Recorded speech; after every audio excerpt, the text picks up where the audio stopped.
اعوذ باللہ من الشیطان الرجیم، بسم اللہ الرحمن الرحیم۔ آج کا ہمارا ٹاپک ہے عبدالستار ایدی، ایک فلاحی ورکر۔ پیدائش: عبدالستار ایدی 1928 تا 2016 ایک معروف پاکستانی انسانیت دوست سماجی کارکن تھے۔ انہیں عام طور پر رحمت کا فرشتہ بھی کہا جاتا ہے کیونکہ انہوں نے اپنی زندگی بھر غریب اور محروم معاشرتی طبقات کے لیے انسانی خدمات فراہم کرنے میں دین اور زندگی نذر کر دی۔ ابتدائی زندگی: عبدالستار ایدی 28 فروری 1928 میں بھارت کی ریاست گجرات کے شہر بانڈفا میں پیدا ہوئے۔ آپ کے والد کپڑے کے تاجر تھے جو متوسط طبقہ سے تعلق رکھتے تھے۔ وہ پیدائشی لیڈر تھے اور شروع سے ہی اپنے دوستوں کے چھوٹے چھوٹے کام اور کھیل تماشے کرنے پر حوصلہ افزائی کرتے تھے۔ جب ان کی ماں ان کو اسکول جاتے وقت 2 پیسے دیتی تھی تو وہ ان میں سے 1 پیسہ خرچ کر لیتے تھے اور 1 پیسہ کسی اور ضرورت مند کی ضرورت پوری کرنے کے لیے دیتے۔ 11 سال کی عمر میں انہوں نے اپنی ماں کی دیکھ بھال کا کام سنبھالا جو شدید قسم کے ذیابیطس میں مبتلا تھی۔ چھوٹی عمر میں ہی انہوں نے اپنے سے پہلے دوسروں کی مدد کرنا سیکھ لیا تھا جو آگے کی زندگی کے لیے کامیابی کی کنجی ثابت ہوئی۔ آغاز: 1947 میں تقسیم ہند کے بعد ان کا خاندان بھارت سے ہجرت کر کے پاکستان آیا اور کراچی میں آباد ہوئے۔ 1951 میں آپ نے اپنی جمع پونجی سے ایک چھوٹی سی دکان خریدی اور اسی دکان میں آپ نے ایک ڈاکٹر کی مدد سے چھوٹی سی ڈسپنسری کھولی جنہوں نے ان کو طبی امداد کی بنیادی باتیں سکھائیں۔ اس کے علاوہ آپ نے یہاں اپنے دوستوں کو تدریس کی طرف بھی راغب کیا۔ آپ نے سادہ زندگی اپنایا اور ڈسپنسری کے سامنے بینچ پر ہی سو لیتے تاکہ بوقت ضرورت فوری طور پر مدد کو پہنچ سکیں۔ 1957 میں کراچی میں بہت بڑے پیمانے پر فلو کی وبا پھیلی جس پر ایدی نے فوری طور پر رد عمل کیا۔ انہوں نے شہر کے نواح میں خیمے لگوائے اور مفت مدافعتی ادویات فراہم کی۔ مخیر حضرات نے ان کی دل کھول کر مدد کی اور ان کے کاموں کو دیکھتے ہوئے باقی پاکستان نے بھی امدادی رقم سے انہوں نے وہ پوری عمارت خرید لی جہاں ڈسپنسری تھی اور وہاں ایک زچگی کے لیے سینٹر اور نرسوں کی تربیت کے لیے اسکول کھول لیا اور یہی ایدی فاؤنڈیشن کا آغاز تھا۔ ایدی فاؤنڈیشن کی ترقی: آنے والے سالوں میں ایدی فاؤنڈیشن پاکستان کے باقی علاقوں تک بھی پھیلتی گئی۔ فلو کی وبا کے بعد ایک کاروباری شخصیت نے ایدی صاحب کو کافی بڑی رقم کی امداد دی جس سے انہوں نے ایک ایمبولینس خریدی جس کو وہ خود چلاتے تھے۔ آج ایدی فاؤنڈیشن کے پاس 600 سے زیادہ ایمبولینسز ہیں جو ملک کے طول و عرض میں پھیلی ہوئی ہیں۔ کراچی اور اندرونی سندھ میں امداد کے لیے وہ خود روانہ ہوتے۔ اور ایدی فاؤنڈیشن کی حادثات پر رد عمل میں رفتار اور خدمات میونسپل کی خدمات سے کہیں زیادہ تیز اور بہتر ہے۔ اور ایمبولینس خدمات کے علاوہ ایدی فاؤنڈیشن نے کلینک، زچگی گھر، پاگل خانے، معذوروں کے لیے گھر، بلڈ بینک، یتیم خانے، لاوارث بچوں کو گود لینے کے مراکز، پناہ گاہیں اور اسکول کھولے ہیں۔ اس کے علاوہ یہ فاؤنڈیشن نرسنگ اور گھرداری کے کورس بھی کرواتی ہیں۔ ایدی مراکز کی ایک خصوصیت یہ بھی ہے کہ ہر ایدی مرکز کے باہر بچہ گاڑی کا اہتمام ہے تاکہ جو عورت بچے کی دیکھ بھال نہیں کر سکتی اپنے بچے کو یہاں چھوڑ کر جا سکے۔ اس بچے کو ایدی فاؤنڈیشن اپنے یتیم خانے میں پناہ دیتی ہے اور اس کو مفت تعلیم دی جاتی ہے۔ ایدی انٹرنیشنل ایمبولینس فاؤنڈیشن نے صرف پاکستان میں ہی نہیں بلکہ بین الاقوامی سطح پر بھی ترقی کی ہے۔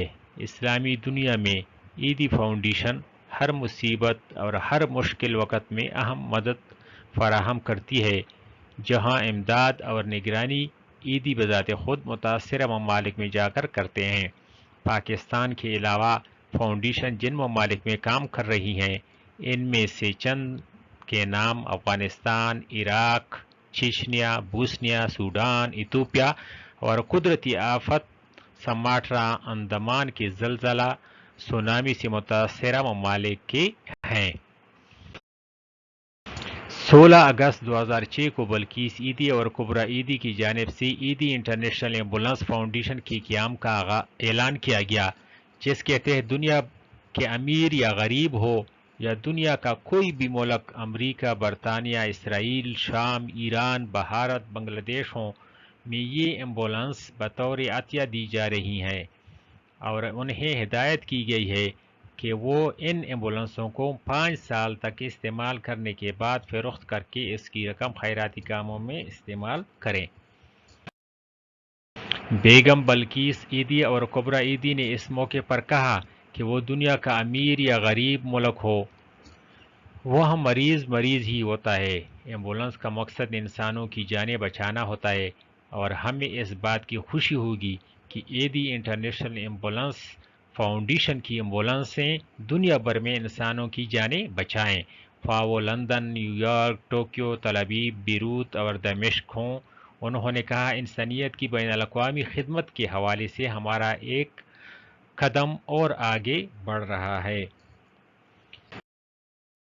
جدید میراث: آج پاکستان کے علاوہ اسلامی دنیا میں بھی عیدی نے ایک غیر خود غرض اور محترم شخص کے طور پر شہرت پائی ہے۔ شہرت اور عزت کے باوجود انہوں نے اپنی سادہ زندگی کو ترک نہیں کیا۔ وہ سادہ روایتی پاکستانی لباس پہنتے ہیں جو صرف ایک یا دو ان کی ملکیت ہیں۔ اس کے علاوہ ان کی ملکیت کھلے جوتوں کا ایک جوڑا ہے جس کو وہ سابقہ 20 سال سے استعمال کر رہا ہے۔ اور یہ بھی حقیقت ہے کہ عیدی فاؤنڈیشن کا بجٹ 1 کروڑ کا ہے، جس میں سے وہ اپنی ذات پر ایک پیسہ بھی خرچ نہیں کرتے۔ آپ کے بیٹے فیصل بتاتے ہیں جب افغانستان میں مرکز کا افتتاح کیا جا رہا تھا تو عملہ نے مہمانوں اور صحافیوں کے بیٹھنے کے لیے کرسیاں خرید لی۔ جب عیدی وہاں پہنچے تو وہ اس بات پر سخت خفا ہوئے کیونکہ ان کے خیال میں یہ رقم کسی ضرورت مند کی مدد پر خرچ کی جا سکتی تھی۔ اس رات آپ کلینک کے فرش پر ایمبولینس کے ڈرائیوروں کے ساتھ سوئے۔ عیدی فاؤنڈیشن کا مستقبل: عیدی فاؤنڈیشن ترقی کی راہ پر گامزن ہے۔ عیدی مستقبل کی طرف دیکھتے ہوئے کہتے ہیں وہ پاکستان کے ہر 500 کلومیٹر پر ہسپتال تعمیر کرنا چاہتے ہیں۔ اگرچہ ان کو احترام کے طور پر مولانا کا لقب دیا گیا لیکن وہ ذاتی طور پر اس کو پسند نہیں کرتے۔ وہ اپنے آپ کو ڈاکٹر کہلوانا پسند کرتے ہیں کیونکہ انسانیت کی خدمت پر پاکستان میں انسٹیٹیوٹ آف بزنس ایڈمنسٹریشن سے ڈاکٹری کی اعزازی سند دی گئی ہے۔ وہ حکومت یا سابقہ مذہبی جماعتوں سے امداد بھی نہیں لیتے کیونکہ وہ سمجھتے ہیں کہ ان کی مدد مشروط ہوتی ہے۔ ضیاء الحق اور اطالوی حکومت کی امداد انہوں نے اسی خیال سے واپس کر دی تھی۔ 1996 میں ان کی خود نوشت سوانح حیات شائع ہوئی۔ 1997 میں gains book of world record کے مطابق عیدی فاؤنڈیشن کی ایمبولینس سروس دنیا کی سب سے بڑی فلاحی ایمبولینس سروس ہے۔ بین الاقوامی اعزازات: عوامی خدمات میں رامون مگسیسے کا اعزاز دیا گیا۔ لینن انعام۔ 1952 میں Paul Harris fellow Rotary International Foundation کا انعام۔ دنیا کی سب سے بڑی رضاکارانہ ambulance service Guinness book world record. Hamdan اعزاز برائے عمومی طبی خدمات متحدہ عرب امارات 2000۔ بین الاقوامی بیلزان اعزاز 2000 برائے انسانیت، امن و بھائی چارہ اطالیہ۔ Institute of business administration Karachi کی جانب سے اعزازی ڈاکٹریٹ ڈگری اور یونیسکو مدنجیت سنگھ اعزاز 2009۔ قومی اعزازات: college of physician and surgeon Pakistan کی طرف سے سلور جوبلی شیلڈ۔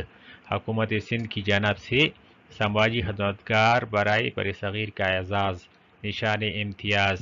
حکومت پاکستان کے محکمہ صحت اور سماجی بہبود کی جانب سے بہترین خدمات کا اعزاز، پاکستان سیوک سوسائٹی کی جانب سے اعزاز، پاک فوج کی جانب سے اعزازی شیلڈ اور پاکستانی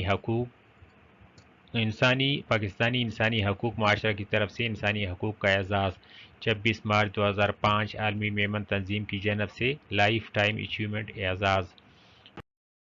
وفات: یہ عظیم شخصیت 8 جولائی 2016 کو وفات ہوئے، 88 سال اس کی عمر تھی، گردوں کی بیماری میں مبتلا تھے۔ انہوں نے وفات سے قبل یہ وصیت کی تھی کہ ان کے دونوں آنکھیں ضرورت مندوں کو عطیہ کرے، اللہ تعالیٰ اس کو جنت الفردوس میں جگہ عطا فرمائے، آمین، اور ہمیں بھی ایسا نیک کام کرنے کی توفیق عطا فرمائے، آمین۔